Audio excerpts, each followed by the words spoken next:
Hello everyone and welcome back to Lucky Loaders 15, where I'll be giving you 4 picks for tomorrow's racing. Now before we get stuck into them, let's quickly just recap on how our tips performed today. It was a frustrating day here on my YouTube channel, I'm not going to hide it from you. The only thing of note that did go okay for us was my next best advertised each way. That got us a place money with serious intention for Jack Mitchell and Richard Fahy. I had a little bit of a wide trip and in the end we got the pace burnout that I thought there might be, but didn't have the best of passages, but I don't think would have eventually have got past the winner, Tom Dascombe's horse, Casmagorical. So yeah, I think that horse ran okay, but yeah, just wasn't good enough to win on the day. The Longshot was a very interesting selection. Now I put up Amia at 28 to 1 each way before there was any market support for her, and within an hour of putting this video up last night on YouTube, the price had been cut by half from 28s to 14s. That price really disappeared very quickly, and this horse stayed that price for the majority of the day. Wasn't weak in the market, but there had been no more significant money for it. But then in the off, 10 minutes before the race, a lot more money came for it, and then come post time it went off around about 7 to 1. So very strange. In the end, could only finish in the midfield. Was never really threatening to win, but to be fair, you needed to be drawn against the stand side rail today at Windsor. It's the Golden Highway, as they call it there, and sometimes it doesn't always work out that way. But yeah, Anya couldn't really capitalise by dominating the field early on. I was hoping she was going to come towards that rail, but in the end she didn't. But yeah, just disappointing. But like I said, when I put her up at 28 to 1, I thought she might be able to outrun her odds and maybe nick her place. And on some of her old form, she was down to her last winning mark, and she ran an okay race last time out at Lingfield. So that's why I put her up. But yeah, that's the way it goes. And then the nap, no complaints really. Maybe the jockey, Kieran Buckley, could have pressed the button earlier on Theocrat,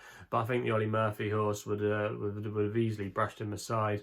He looked to be going quite well at one point, but then when he must have turned around, he must have thought, oh geez, Ollie Murphy's horse is going really well, and then in the end he was just able to pick him off, So yeah, no complaints, ran his race, but in the end just wasn't good enough on the day. But yeah, it has been a little frustrating few days since our good day last week. We have had hit a little bit of a flat spot, but that's the way it goes. You have your up and downs, but hopefully we can be back amongst the winners tomorrow, and hopefully round off the month with some good results, because we need them. Anyway, let's get into it then. 4 tips for tomorrow's racing. Now we're going to be starting tomorrow at Epsom, where they've got a really good card. I went to this card last time it was run 2 years ago, and I honestly had a great day. They have the Ribbon Stakes there, which is a Derby trial in all but name, but tomorrow's renewal doesn't look bad. But yeah, we're going to be going with the first race here with my next best, and I'm going to be going here with a horse called Milita for David Egan and Paul Midgley. Now this is only a small field, 6 runners in it, and even though it does look a competitive race on paper and there isn't too much between them on the betting, I think Milita has got a great draw tomorrow in stall 6 to be able to capitalise on, and might just be able to dominate this field. Now he's down to his last winning mark of 82. His last win came at Musselburgh off this rating, so that's a positive there. But I wouldn't be at all surprised if Paul Midgley wants to have a go at the Epsom Dash with this kind of horse in a couple of months' time when it's the Derby meeting. He does very well with his sprinters, Paul Midgley. It's well documented. But this horse looks like, I think, might have a little bit more to come.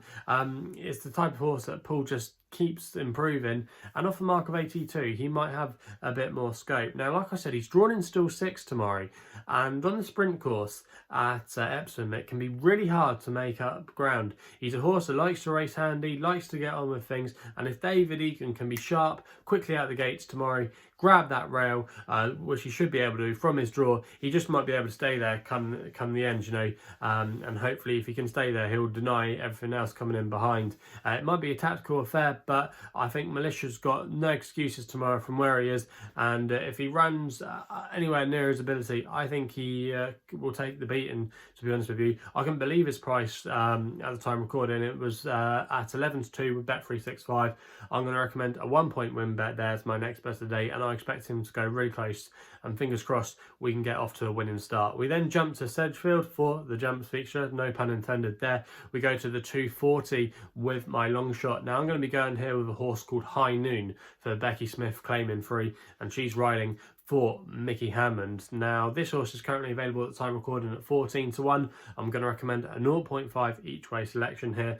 Now this horse I thought ran quite an encouraging race at Market Raisin last time out, where he finished in 4th place. That wasn't a bad race at all for the grade. The winner and the 3rd place horse have subsequently ran okay races, finishing in, or they both have finished in 2nd place on their next start. So I don't think it was a bad piece of form at all. And also as well, I think High Noon that day was definitely running over a trip far too short for him. That was over 2 mile and 1 furlongs, and he's stepping up tomorrow to 2.5 furlongs, which I think will be more his cup of tea. Also as well, the better ground is definitely in his favour. All his best form has come when there's been a dry surface, and that will be a massive plus for him tomorrow. Also as well, he was dropped £3 for that run at Market Raisin, which I thought was lenient. He is a little bit of a frustrating horse. He's only won once during his career. I believe he used to be trained by Emma Lavelle before he went to Mickey Hammond, but since he's been with Mickey Hammond, he seemed to have got him in a happier place and found a little bit more of the keys with him, as it were.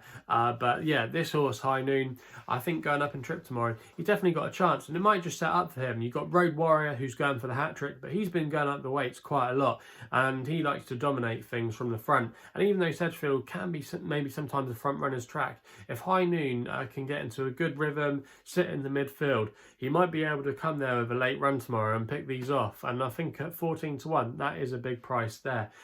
His only win has come at Musselburgh, and he is £4 higher than that win, but I think off a mark of 97, he shouldn't be underestimated in this race. And there's a lot of horses in here now that I think are starting to become exposed. Some of them might have been in a good vein of form, but I think they don't have too much in their locker when it comes to the handicap marks, whereas I think this horse, Mickey Hammond's team, haven't been in bad form, has got a good chance of going close at a big price. And I thought 14-1, that wasn't a bad long shot there. So that's going to be my tip in the 240 at Sedgefield. We then head back to Epsom for my extra tip, which runs in the 355. We're going with a horse here called Solo Sizzler for Will Buick and Daffin Manouzier, who's a trainer I've got a lot of time for. You can currently back this horse at the time recording at 5-2, and I'm going to recommend a 1-point win bet here. Now this horse has got a perfect record over the course and distance, is undefeated, 2 wins from 2 starts, and I was actually there at the meeting that I was talking about earlier when this horse won first up for William Knight. He then went on to run at the Derby meeting, and he won there. Now he has had his issues, but we did see him run a few weeks ago at Kempton in a fair race there, where I thought he probably just needed it and he'll come on for that run. He finished in 4th place on the all-weather at Kempton behind a fair horse of William Haggis, who could be potentially a group horse in the making. The form was somewhat boosted by the 2nd place finishing 2nd at Newbury the other day, but I think off a mark of 92, this horse does have a race in him still, and could just bring out a little bit more in him returning to Epsom. Now this is a small field, there's not many runners in the race, but he's very versatile tactically. If you went back and saw him when he was racing with William Knight, he could come from off the pace, he could sit close to it, you know, and also as well, he nearly made all once from in a race at Newbury in a decent race there. So he's very versatile tactically, and if Will Buick, I think he's a good jockey when he rides from the front wheel. If he can get to the front, dominate the field, maybe go slow pace and then quicken downhill, he might just have too much for them. And we saw it last year when the ground was riding quick, it could be hard to peg back from the rear. So Solo Sizzler tomorrow, I think he's got a really good chance in this race at 5-2. David Manouchier's team coming into a little bit of form. I think this horse will be primed for the day. I think he'll go very close. We then go to my nap in the 5:15 at Yarmouth with a horse called Ahlawi for James Doyle and Hugo Palmer. You can currently back this horse at 4-1 in the colours of one of my favourite horses. If you've been following my YouTube channel for a while, that's Caravan of Hope. But this horse is going to be making his handicap debut tomorrow off a mark of 79. Now, it will be his turf debut tomorrow, but what we've seen so far from the all-weather, I really do take a lot of encouragement from that, because he finished 7th in a race at Newcastle behind the horse of Charlie Hill's called Crossford. Now, I put up Crossford last week at Newmarket, and I think he ran a really good race, and I think he's still going to be a horse to follow. But that race at Newcastle has worked out really, really well. It's thrown out quite a few subsequent winners, and I think it's going to be a race, especially this year, you want to be looking for in the handicaps and be ticking them off the list, you know, because I think a lot of them will go on to bigger and better things. He subsequently, this horse ran okay. He finished 2nd on his next start behind a horse of John Gosden's, who wasn't a bad yardstick at all. And then he was odds on his last start at Chelmsford, where he got the job done. It wasn't maybe the best time in the world, but he won, and the form is okay, even though he didn't beat nothing special. But I do think coming on the turf now off his mark of 79, there is definitely a lot of scope for this one to develop, and I think he could be thrown in off his mark. He's got not a bad draw and still 7, and if they go hard early, there's a few horses in here that might just set it up for him. I think he'll come off from a strong pace. I think he'll come with a late run. I think he might be able to nick the race.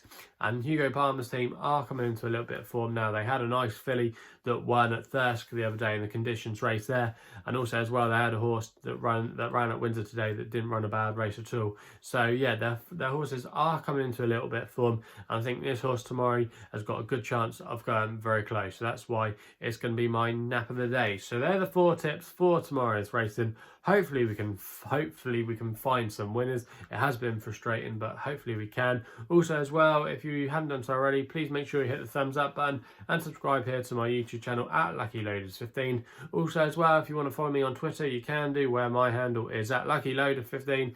And if you want to find out a little bit more about myself, my website address is www.chrisloaderracing.co.uk. So please gamble responsibly. Hopefully we can have some winners tomorrow, and we'll be seeing you soon.